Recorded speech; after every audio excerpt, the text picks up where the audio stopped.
everyone! Hello mga ka-attitude! Ayan, nagsiswimming kami ulit dito sa Morong, Bataan mga ka-attitude. Balisuki na dito yung aking sister-in-law and my brother. And madalas na kami dito mga ka-attitude. I think it's been 5th times na namin dito. Okay din naman kasi yung place mga ka-attitude, just like now, look at that. Walang masyadong naliligo talaga mga ka-attitude. O, ayan, ikot tayo, no?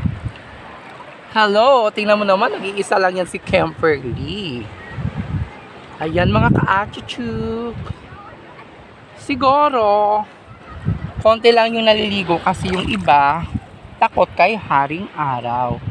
Oh my God! May snake! Charot! Akala ko may snake.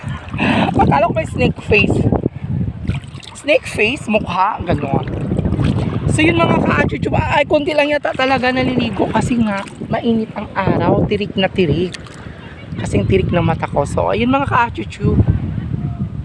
Yan.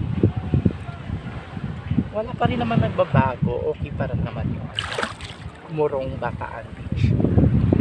Pinagbago lang, konti lang talaga, oh. Siguro parating na yung summer, madami na maliligo dito. Ayun. At ito yung tubig niya mga ka-attitude. Yung cellphone natin malalaglag. So ayan na mga ka-attitude. O ayan. O diba mga ka-attitude? Wala pa yun. Ano pa yung iba kong mga kasama?